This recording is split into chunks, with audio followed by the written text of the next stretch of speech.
I'm a little surprised that either the international student community or kind of Carol vis-a-vis the NKT expects freedom from a religion. Religion is all about authority and discipline and doing what you're told. So I think that's the whole, how would you say, practice of religion is about changing who you are, which you can't do by yourself. You need a context of discipline to do that. So I see, to some extent, this clash of cultures between the Western ethos of kind of liberality and freedom as just in conflict with traditional religion. The second point I want to make is on this question of authority, which is the Ganden Trippa is the head of the Gaelic school. The Dalai Lama appoints the Ganden Trippa. So it seems like from a sort of legalistic perspective, if you want to look for authorities on orthodoxy in the Gaelic school, if these two parties agree about something, that's a pretty good starting point. But, as Martin said, there isn't a vow of obedience in Tibetan Buddhism, and a person's relationship to their own tantric commitments, their own guru, their own deities is, let's say, at least as important and often more important than institutional commitments. So,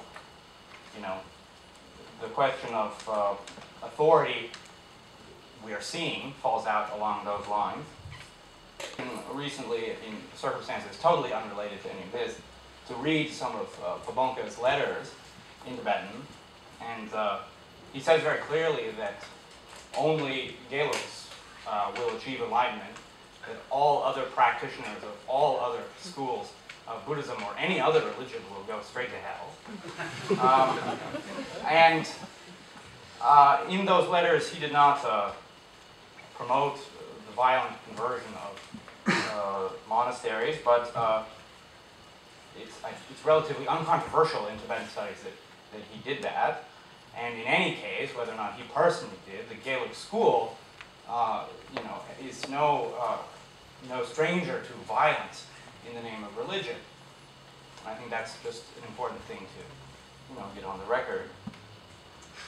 And the fourth point is that the suffering that some propitiants of the Dorje Shugden have experienced is self-evident.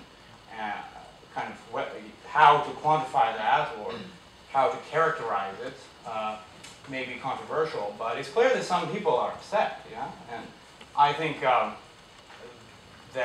let's say, the other side, those who think that the propitiation Dorje Shugden is problematic, should be more cognizant of that upsetness and to recognize it as, as legitimate, at least for those who experience it.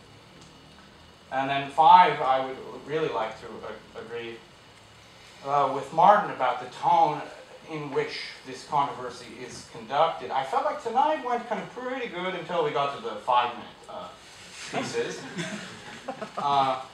But I can say from my own personal experience, I've organized many of these events here at SOAS, and I've taught Tibetan for a long time. This is the best attended thing we've had. But also in the run-up to this event, I've received a lot of correspondence, and I think it included the most rude and malicious things I have ever received from anyone. And that's... Can you say one name? I haven't write a single letter for you. Oh, no one on this panel, everyone on this panel has been a perfect gentleman or gentlewoman.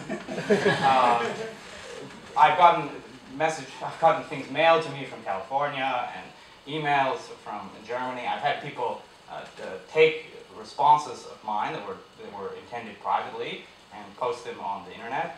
And this kind of behavior is just extremely appalling. And that, for this debate to make any progress, it's necessary people conduct themselves like adults.